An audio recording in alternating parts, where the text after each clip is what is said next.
Welcome to The Road. This is a weekly podcast of All Saints Lutheran Church. I'm your host, John Pedersen, and I serve as pastor. Each week, we reflect on faith, life, and navigating the road ahead. The language of journey is common when we think about life. It has its joys and challenges along the way, and we all need a little encouragement and guidance at times to keep us going. There's a word in the Bible, asphalia, which means truth, but it's the same root word we use in English for asphalt, if you can believe that. It's a solid surface that makes travel easier and more assured. And so every week we're going to be exploring elements of faith and life that keep us on the road. Faith isn't about living a perfect life. It's about finding our way, getting through rough spots, but seeking out those great vistas too. You can find my weekly message here, but you'll also find special conversations with guests who have insights on things like wellness, parenting, and living with unique purpose. If you appreciate this podcast, remember to subscribe where possible and share it with a friend. Here's this week's message. We're continuing our series, Change Your World, and we're primarily following the readings from Ephesians during this series. Frances Perkins graduated from Mount Holyoke College in 1902. She became a teacher in Chicago and spent her free time offering social services to the predominantly immigrant residents there. And in her work, she started to see problems for factory workers, which led her to advocate for labor reform. She moved to New York, earned her master's degree in sociology and economics, and in 1911, she witnessed a pretty renowned fire at a factory in Greenwich Village, which killed 146 people. The factory doors had been locked to prevent theft, and many workers trapped inside died from smoke inhalation, fire, or they jumped to their deaths. The majority of those killed were immigrant women and girls who had recently joined an industry-wide strike for shorter hours and better working conditions. After witnessing the factory fire, Perkins devoted her career to improving working conditions for Americans. Already a recognized authority in worker health and safety, Perkins served as an expert witness and testified to the Fire Investigating Commission that was established in response. Perkins was appointed to a state industrial commission and eventually became industrial commissioner in 1929, where she began advocating for unemployment compensation after the stock market crashed. During her time serving in New York, she developed a friendship with New York State Governor Franklin D. Roosevelt. When President Roosevelt won his election, he appointed Perkins as Secretary of Labor. She was the first female cabinet member and held the position for 12 years. In this position, Perkins took on the responsibility of developing solutions to the problems caused by the Great Depression. She was a central force behind the Social Security Act of 1935, which created the retirement program for workers we know today, unemployment insurance, and mandated compensation for work-related accidents. Perkins also drafted the Fair Labor Standards Act of 1938, banning child labor and establishing a minimum wage and 40-hour work week. Devoting her life to serving others and witnessing challenges and tragedies led her to see opportunities for improving people's lives. Her work has impacted just about every American today. Having a sense of purpose in life can lead us to make a positive impact in the lives of others. It doesn't need to be on a grand scale. It can be in simple, ordinary things, bringing a little more hope or peace or joy to someone that you encounter, assisting someone in a time of frustration or grief, doing the simple things to support the people around you. But having a purpose often asks us to reach beyond our place of comfort. Richard Leider has written multiple books on purpose. You can find a link to one of his talks on our spiritual wellness tab on our website. He says, research indicates humans need two things to survive and thrive: to belong and to matter. Belonging means that we are part of something, a community, a family, an organization, or a team. And to matter means that we make a mark or give a gift to that community, team, or organization. Having a clear sense of purpose has been shown to improve our well-being. Leiter cites research that has shown having a sense of purpose reduces cognitive decline and stroke, helps with sleep, and can extend your life by 7 years. When you don't feel that you have meaningful work or some kind of purpose, it negatively impacts you.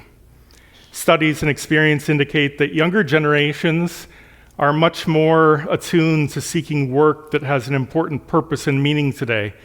The rewards of pay and advancement still matter, but they are arguably less important than they were perhaps for generations in the past. In our reading from Ephesians chapter 4, we hear these words from the author Paul. I therefore, the prisoner in the Lord, beg you to lead a life worthy of the calling to which you have been called, with all humility and gentleness, with patience, bearing with one another in love, making every effort to maintain the unity of the Spirit in the bond of peace. I beg you to lead a life worthy of your calling.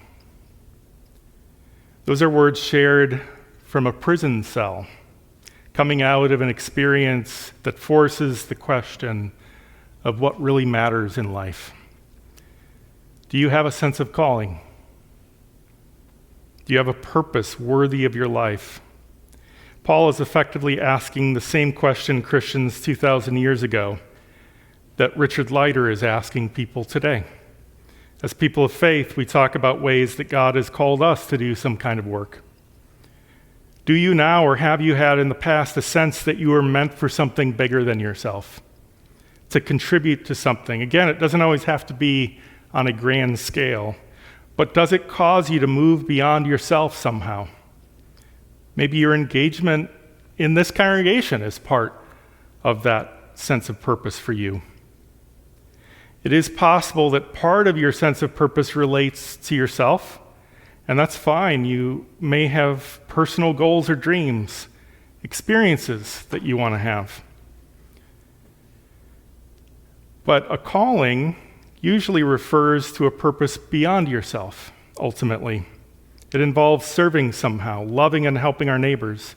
In the case of Frances Perkins, she seemed to have a sense of calling in helping new immigrants, and that calling led her to see additional needs related to working conditions.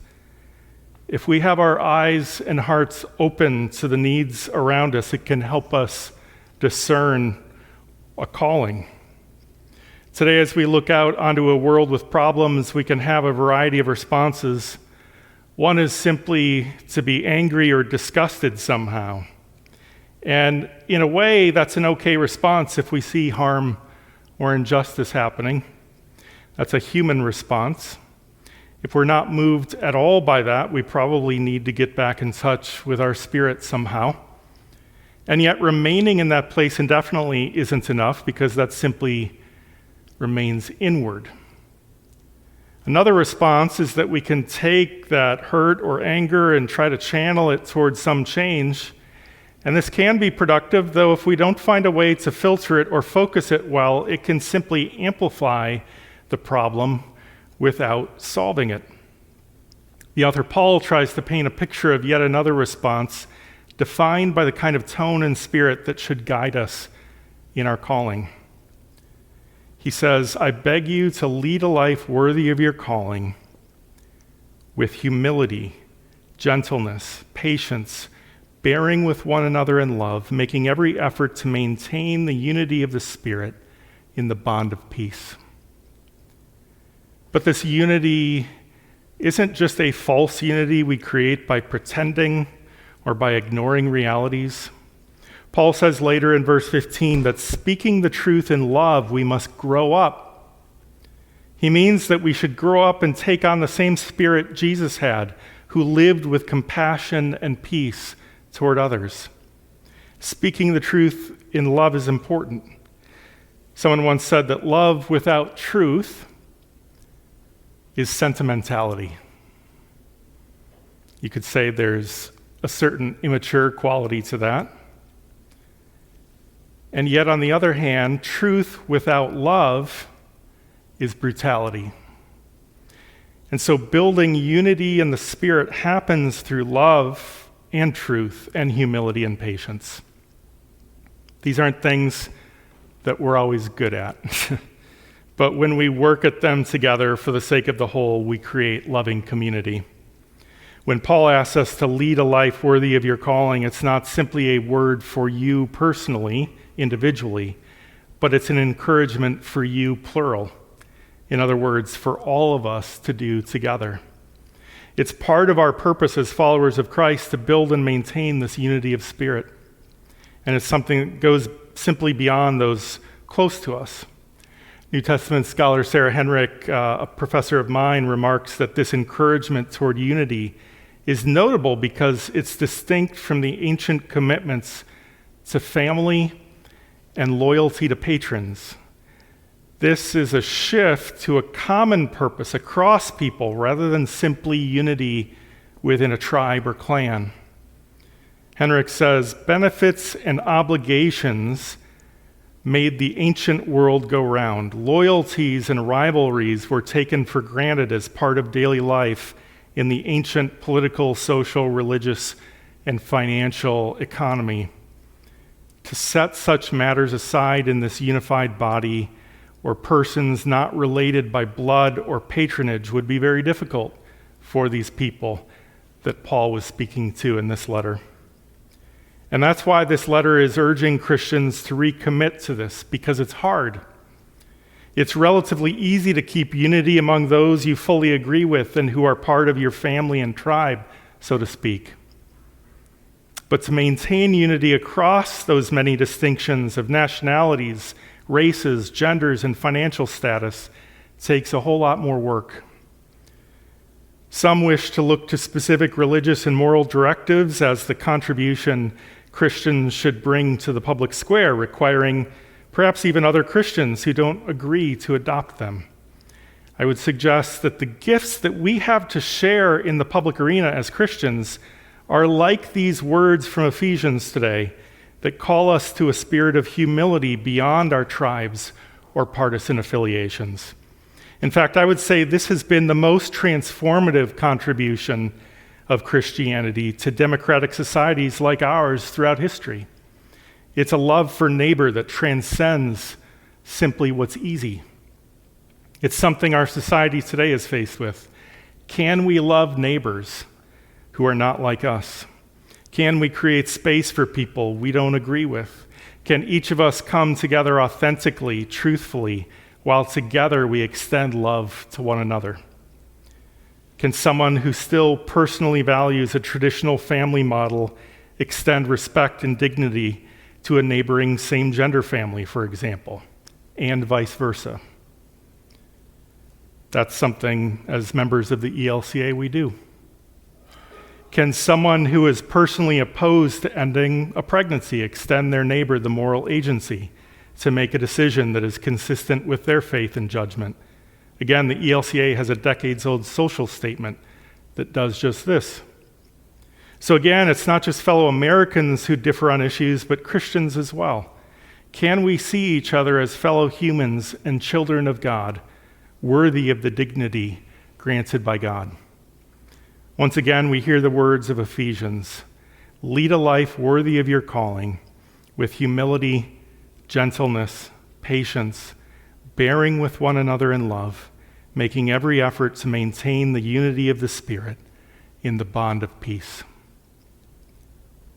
When we live out our faith and our calling in this gracious Spirit, it becomes a purpose that is worthy of us and worthy of our life together.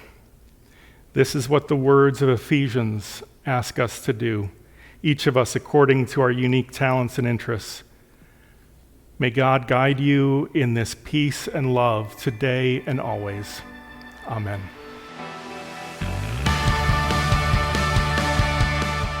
That's this week's message. You don't have to navigate the road ahead alone. You can join with others at All Saints. Visit allsaintsmtka.org for more information. Have a great week.